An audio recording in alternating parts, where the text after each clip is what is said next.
പക്ഷെ നിർഭാഗ്യവശാൽ നമ്മൾ അയാളെ മഹാനായ എന്ന വാക്ക് ഉപയോഗിച്ചതിനാണ് മറ്റേ വാക്ക് എന്ന് ഞാൻ പറഞ്ഞത്. മനസ്സിലായ? നന്നായില്ലെങ്കിൽ വിട്ട് കളഞ്ഞേക്കാം.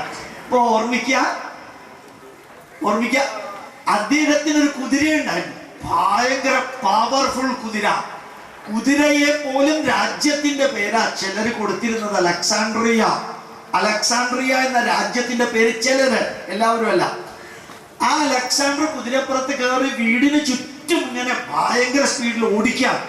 എന്നിട്ട് അമ്മയോട് ചോദിച്ചു, അമ്മേ എന്റെ യാത്ര എങ്ങനെയുണ്ട്, ഞാൻ കുതിരപ്പുറത്ത് സവാരി എങ്ങനെയുണ്ട്? നന്നായിട്ടുണ്ട് മോനെ. അമ്മ എന്ത് വേണമെങ്കിലും പറഞ്ഞോളൂ, ഞാൻ ഈ കുതിരപ്പുറത്ത് നേടിയിട്ട് കൊണ്ടുവരാം. അത് കേട്ടപ്പോ അമ്മയ്ക്കൊരു ഷോക്കായി. അമ്മ അലക്സാണ്ടറോട് പറഞ്ഞൊരു വരി എന്താ അറിയോ? അതിന്റെ മലയാളം ഞാൻ പറയാം. അങ്ങ് കിഴക്ക് ദേവഭൂമി എന്നറിയപ്പെടുന്ന ഒരു രാഷ്ട്രമുണ്ട്, ഭാരതം എന്ന പേര്. ആ ഭാരതത്തില് ദേവനദി എന്നറിയപ്പെടുന്ന ഒരു നദിയുണ്ട്, ഗംഗാ നദി. അതിലെ ഒരു കൈക്കുമ്പിൾ വെള്ളം അമ്മ മരിക്കുന്ന സമയത്ത് അമ്മയുടെ വായിലേക്ക് ഒഴിക്കാൻ നിനക്ക് കൊണ്ടുവരാൻ സാധിക്കുമോ എന്ന് അലക്സാണ്ടറുടെ അമ്മ അലക്സാണ്ടറോട് ചോദിച്ചു. ദേവഭൂമി എന്ന ഭാരതത്തിലെ ദേവനദി എന്ന ഗംഗയിലെ ഒരു കൈക്കുമ്പിൾ വെള്ളം അമ്മ മരിക്കുന്നതിന് മുമ്പ് അമ്മയുടെ വായിലേക്ക് ഒഴിച്ചു തരാൻ കൊണ്ടുവരാൻ സാധിക്കുമോ എന്ന് ചോദിച്ചപ്പോ അലക്സാണ്ടർ മറുപടി പറഞ്ഞത്, ഭാരതം എന്നൊരു ദേവരാഷ്ട്രം ഉണ്ടെങ്കിൽ, അതിൽ ഗംഗാനദി എന്നൊരു നദി ഉണ്ടെങ്കിൽ അതിനെ ഞാൻ അമ്മയുടെ കാൽക്കൽ കൊണ്ടുവയ്ക്കാം, അതിനുള്ള കഴിവുള്ളവനാണ് അലക്സാണ്ടർ എന്ന് പറഞ്ഞു. അപ്പൊ അമ്മ തിരിച്ച് അലക്സാണ്ടറോട് പറഞ്ഞതാണ്, that nation never invaded any other country and allowed the invaders to go back to their country. അതാണ് അബ്ദുൽ കലാം കോട്ട് ചെയ്തത്. ഇംഗ്ലീഷിൽ അവിടെ പറഞ്ഞത് എന്താണ്? ആ രാഷ്ട്രത്തെ പട്ടാള ശക്തി ഉപയോഗിച്ച് ആക്രമിക്കാൻ ആര് ശ്രമിച്ചാലും വിജയിക്കില്ല. ആ രാഷ്ട്രം പട്ടാള ശക്തി ഉപയോഗിച്ച് ആരെയും കീഴ്പ്പെടുത്തിയിട്ടും ഇല്ല. അതുകൊണ്ട് നീ ആക്രമിച്ച് ഈ കുതിരയെ കൊണ്ട് അവിടെ പോയാൽ തിരിച്ചു വരില്ല എന്ന് പറഞ്ഞ വരിയാണ് doctor APJ Abdul Kalam president ആയതിനു ശേഷം 4-ാം ദിവസം വിളിച്ചു കൂട്ടിയ പ്രസ് കോൺഫറൻസിൽ അവിടെ വെച്ചും പിന്നീട് ഹൈദരാബാദ് വെച്ചും പറഞ്ഞത്. ഞാൻ എന്തിനായത് പറഞ്ഞറിയോ? ഈ ലോകത്തിൽ അന്നും ഇന്നും എന്നും ചൈതന്യം തുളുമ്പുന്ന ഒരു രാഷ്ട്രമാണ് ഭാരതം. ചൈതന്യം തുളുമ്പുന്ന ഒരു രാഷ്ട്രമാണ്. ആ രാഷ്ട്രത്തോടുള്ള അമിത ഭക്തി കൊണ്ടല്ല ഞാൻ ആ വരി നിങ്ങളോട് ഉപയോഗിച്ചത്. ഭക്തിയുണ്ട്, അമിത ഭക്തിയുണ്ട് എന്നുള്ളതിന് ഒരു സംശയമില്ല. പക്ഷെ ഇന്നും ലോകത്തിന് മാതൃകയായിട്ട് നിൽക്കുന്ന ഒരു രാഷ്ട്രമാണ് ഭാരതം. ലോകത്തിന് മാതൃകയായിട്ട് ആ ഭാരതത്തിലെ ഓരോ സങ്കല്പവും, ഒന്നുകൂടി പറയാം, ഭാരതത്തിലെ ആയിരക്കണക്കിന് ഗ്രന്ഥങ്ങള്, ആയിരക്കണക്കിന് ആചാര്യന്മാര്, ആയിരക്കണക്കിന് വിഷയങ്ങൾ ചേർത്ത് ആയിരക്കണക്കിന് വർഷങ്ങളായിട്ട് എഴുതിയത്, ആയിരക്കണക്കിന് ഗ്രന്ഥങ്ങള്, ആയിരക്കണക്കിന് ആചാര്യന്മാര്, ആയിരക്കണക്കിന് വിഷയങ്ങൾ ചേർത്ത് ആയിരക്കണക്കിന് വർഷങ്ങളായിട്ട് എഴുതി നമുക്ക് തന്നിട്ട് നമ്മളോട് അവര് പറഞ്ഞു, നിങ്ങൾക്ക് ഇഷ്ടമുള്ളത് വേണമെങ്കിൽ പഠിക്കുക, പഠിച്ച് പഠിപ്പിച്ച് പ്രചരിപ്പിച്ച് പ്രവർത്തിച്ച് പ്രതികരിക്കുക. 5 വാക്കുകൾ: പഠിച്ച് പഠിപ്പിച്ച് പ്രചരിപ്പിച്ച് പ്രവർത്തിച്ച് പ്രതികരിക്കുക.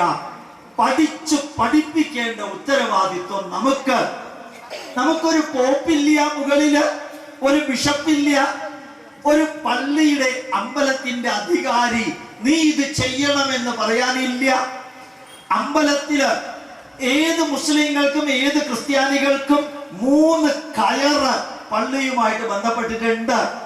ഒന്ന്, ജനിക്കുമ്പോൾ മാമോദീസ മുക്കാൻ പള്ളിയിലേക്ക് പോകണം, കല്യാണം കഴിക്കുമ്പോൾ താലി കെട്ടാൻ പള്ളിയിലേക്ക് പോകണം, മരിക്കുമ്പോൾ ശവമടക്കാൻ പള്ളിയിലേക്ക് പോകണം. ഇത് 3നും ഹിന്ദുക്കൾ അമ്പലത്തിൽ പോകണം നിർബന്ധമില്ല. അർത്ഥം മനസ്സിലായി? ജനിച്ചാൽ 10 ദിവസം അമ്പലത്തിൽ കയറാനേ പാടില്ല, മരിച്ചാൽ ആ സാധനമേ അങ്ങോട്ട് കൊണ്ടുപോകാൻ പറ്റില്ല, കല്യാണം കഴിക്കുന്നത് ഏത് രജിസ്റ്റർ ഓഫീസിൽ നടത്താൻ സ്വാതന്ത്ര്യമുണ്ട്. സർവതന്ത്ര സ്വതന്ത്രമായ ചിന്താധാര ഉണ്ടായിട്ടും ഈ ഭാരതം, ഈ സംസ്കാരം മരിക്കാതിരിക്കാൻ കാരണം ഉള്ളില് ഇന്റേണൽ ചേഞ്ച് വരുത്താൻ ഭാരതീയർക്ക് സാധിച്ചു. അതുകൊണ്ട് ഭാരതം എന്ന രാഷ്ട്രം 6+5 11 വാക്കുകളിലാണ് നിലനിൽക്കുന്നത്. ഭാരതം എന്ന രാഷ്ട്രം 6+5 11 വാക്കുകളിൽ നിലനിൽക്കുന്നു.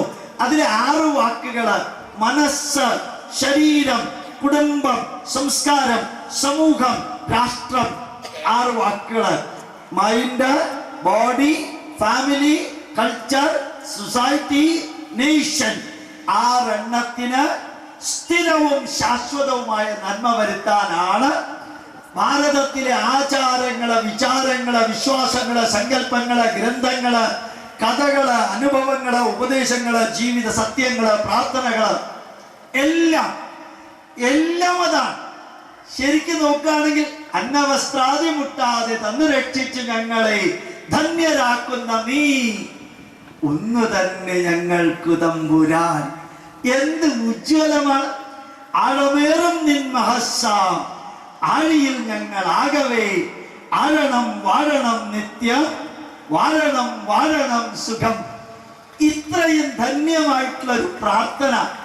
ലോകോത്തര ദേശീയ ഗാനം ജനഗണമന, ലോകോത്തര പ്രാർത്ഥന ദൈവദശകം, ലോകോത്തര പ്രാർത്ഥന ദൈവദശകം. അതില് ഈ ആത്മീയതയെ മനസ്സിന് വേണ്ടിയിട്ട് ഉപയോഗിച്ചു ഭാരതീയര്. മനസ്സിനെ തിന്മയിൽ നിന്ന് നന്മയിലേക്ക്. ഇന്നത്തെ വിഷയം ക്ഷേത്രവുമായിട്ട് ബന്ധപ്പെട്ടതാണ്. ക്ഷേത്ര ആചാരങ്ങളും ശാസ്ത്രവും. നിങ്ങൾ വെറുതെ ഒന്ന് ആലോചിച്ച് നോക്കാം. വെറുതെ എല്ലാ രാഷ്ട്രീയ പാർട്ടിക്കാരും ഇതിനകത്തുണ്ടെന്ന് എനിക്ക് നല്ലോണം അറിയാം. നാളെ നിങ്ങളുടെ മകളുടെ കല്യാണമാണ്, അല്ലെങ്കിൽ മകന്റെ പരീക്ഷയാണ്, അല്ലെങ്കിൽ ഇന്റർവ്യൂ ആണ്, അല്ലെങ്കിൽ വിദേശത്തേക്ക് പോവാണ്, അതല്ലെങ്കിൽ ജോലിക്ക് ജോയിൻ ചെയ്യാണ്, അല്ലെങ്കിൽ നാളെ വീട് പണിക്ക് തറക്കല്ലിടുകയാണ്.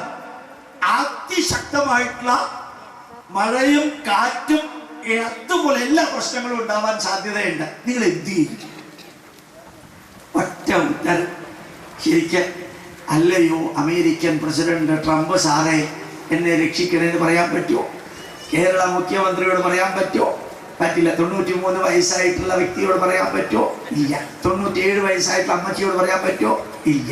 മോഹൻലാലിനോട് പറയാൻ പറ്റുമോ? ആരോടാ പറയാ? തളരുന്ന, തകരുന്ന, വരളുന്ന മനസ്സിനെ ഒന്ന് തിരിച്ചു കൊണ്ടുവരണമെങ്കിൽ അമ്പലത്തിൽ ചെന്നിട്ട് രക്ഷിക്കണം ഈശ്വര.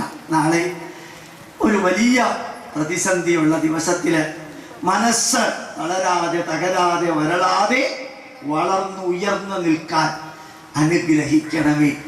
ആ മനസ്സിന്റെ തകർച്ചയ്ക്കുള്ള ഒരു കേന്ദ്രമാണ്. അതിനെ തിരിച്ചു കൊണ്ടുവരാൻ. ഇല്ല, നമ്മളൊരു മന്ത്രം പറയാം. ഭാരതത്തിലെ 1ാമത്തെ മന്ത്രം അസതോമാ സദ്ഗമയ. ഹിന്ദുക്കളായ സ്ഥിതിക്ക് നിങ്ങൾ കേട്ടിട്ടുണ്ടാവില്ല. തിന്മയിൽ നിന്ന് നന്മയിലേക്ക്. അസതോമാ സദ്ഗമയ. മനസ്സിനെ തിന്മയിൽ നിന്ന് നന്മയിലേക്ക്, ശരീരത്തെ തിന്മയിൽ നിന്ന് നന്മയിലേക്ക്, കുടുംബ ബന്ധങ്ങളെ തിന്മയിൽ നിന്ന് നന്മയിലേക്ക്, സംസ്കാരത്തെ തിന്മയിൽ നിന്ന് നന്മയിലേക്ക്, സമൂഹത്തെ തിന്മയിൽ നിന്ന് നന്മയിലേക്ക്, രാഷ്ട്രത്തെ തിന്മയിൽ നിന്ന് നന്മയിലേക്ക്. ഒന്നുകൂടി പറയാം.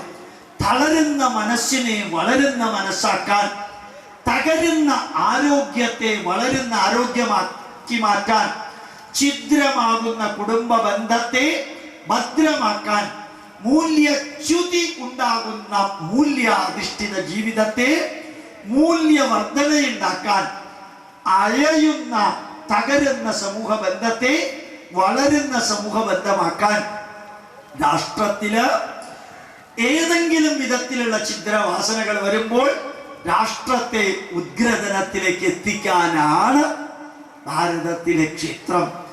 ഈ ക്ഷേത്രം എന്ന സങ്കല്പം ഹിന്ദു ധർമ്മത്തില് പ്രാർത്ഥനാലയം മാത്രമല്ല, പ്രാർത്ഥിക്കാനും പോകാം. പ്രാർത്ഥനാലയം മാത്രമല്ല, മനസ്സിനകത്ത് നമ്മുടെ മനസ്സിൽ വാശി, പക, വിദ്വേഷം ഇങ്ങനെയൊക്കെ ഉള്ളപ്പോ ആ മനസ്സിനകത്ത് കുറെ നന്മകൾ ചേർക്കാം. കഥകളിലൂടെ പുരാണങ്ങൾ അകത്തേക്ക് കൊണ്ടുപോവാം.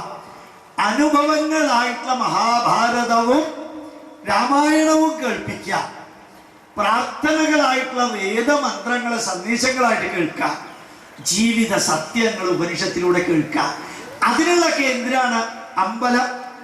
ആ അമ്പലത്തിൽ ചെന്ന് വെറുതെ ഒന്ന് ആലോചിച്ച് നോക്കാം. വെറുതെ ഒന്ന് ആലോചിച്ച് നോക്കാം. 14 ഇഞ്ച് പൊക്കമുള്ള ഒരു വിഗ്രഹമാണ് ശബരിമലയിൽ പ്രതിഷ്ഠിച്ചിരിക്കുന്നത്. 14 ഇഞ്ച് പൊക്കമേ ഉള്ളൂ. ആ വിഗ്രഹത്തെ അര സെക്കൻഡ് നേരം കാണാൻ ഈ 3100 അടി കയറി 8.5 മണിക്കൂർ ക്യൂവിൽ നിന്ന്, രാത്രി പകല് ക്യൂവിൽ നിന്ന് തൊഴാൻ ആൾക്കാർ പോവാറുണ്ടല്ലോ, ഇല്ലേ? ആ പോകുന്ന ആൾക്കാരുടെ അടുത്ത് അവർ വീട്ടിലിരിക്കുന്ന സമയത്ത് ഒന്ന് പറയാ, തൊട്ടടുത്ത പച്ചക്കറി കടയിൽ നിന്ന് 1/2 കിലോ തക്കാളി വാങ്ങിച്ചുകൊണ്ട് വരാൻ പോവില്ല. തൊട്ടടുത്ത തക്കാളി കടയിൽ നിന്ന് 1/2 കിലോ തക്കാളി വാങ്ങിക്കാൻ പോവാത്ത ആള് കെട്ടും കെട്ടി ശബരിമലയ്ക്ക് കല്ലും മുള്ളും കാലിക്കുമറ്റ ബാക്കിയുള്ള തലവണയില്ല. അപ്പൊ ഓർമ്മിക്ക, ഇത്രയും ബുദ്ധിമുട്ടി അയാൾ പോവാൻ കാരണം എന്താ? തൊട്ടടുത്ത കടയിൽ പോവാത്ത ആളാണ് എന്നുള്ളത് ആലോചിക്കാം. മനസ്സിലായി? ബാക്കിയുള്ളത് ആലോചിച്ചോളാം. നിങ്ങളുടെ വീട്ടിലേക്ക് ഞാൻ വന്നു എന്ന് വിചാരിക്കാം, ഗ്യാസ് തീർന്നു എന്ന് വിചാരിക്കാം, എനിക്കൊരു ചായ ഉണ്ടാക്കി തരണം എന്ന് വിചാരിക്കാം. എന്ത് ചെയ്യും നിങ്ങൾ? നിങ്ങളുടെ വീട്ടിൽ ചൂട്ടും ഓലയും കത്തിച്ചിട്ട് ചായ ഉണ്ടാക്കിയിട്ട് ഗോപാലകൃഷ്ണൻ കുടിക്കുന്ന പ്രശ്നം ഉദിക്കുന്നില്ല. അപ്പുറത്ത് കൂടെ പോയിട്ട് അടുത്ത വീട്ടിലെ സരോജിനി അമ്മയോട് പറയും, ഗോപാലകൃഷ്ണൻ വന്നിട്ടുണ്ട്, വലിഞ്ഞു കയറിയിട്ടുണ്ട് 2.5 മണിക്ക്, ഇത്ര നേരത്തെ വന്നാൽ ഇവിടെ എന്താ ചെയ്യാ? ഒരു കപ്പ് ചായ ഉണ്ടാക്കിയിട്ട് പെട്ടെന്ന് ഇപ്പുറത്ത് കൂടെ കൊണ്ടുപോകാം, മുമ്പിൽ കൂടെ കൊണ്ടുവരണ്ട.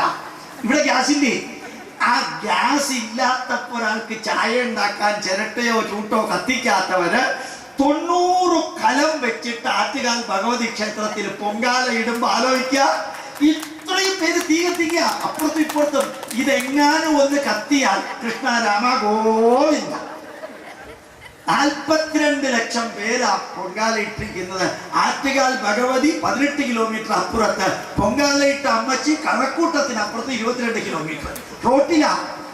അപ്പോ ഇവര് വന്നിട്ട് നിങ്ങൾക്ക് തോന്നുന്നുണ്ടോ ഗ്യാസ് ഇല്ലെങ്കിൽ ഇവർ ഈ പൊങ്കാലയിടും? ഒരെണ്ണമൊന്നുമല്ല. ചില അമ്മൂമ്മമാര് യമധർമ്മരാജാവിന്റെ അടുത്തേക്ക് പോകുന്നതിന് മുമ്പ് ഒരു വഴിപാടുണ്ട്, 18 പൊങ്കാല ഇടേണ്ടത് മരുമകളാണ്. അപ്പൊ അമ്മച്ചി കിടക്കാണ്. അപ്പൊ ഈ മരുമകള് പോയിട്ട് 18, പിന്നെ എന്റെ 1, മകളുടെ 2, അപ്പുറത്തുള്ള ആളുടെ 3. നിങ്ങൾക്കൊന്ന് ആലോചിച്ച് നോക്കാം. എ കെ ആന്റണിയുടെ ഭാര്യ എലിസബത്ത് രാജ്ഞി ഉൾപ്പെടെ ഇപ്രാവശ്യം പൊങ്കാല ഇട്ടിട്ടുണ്ട്.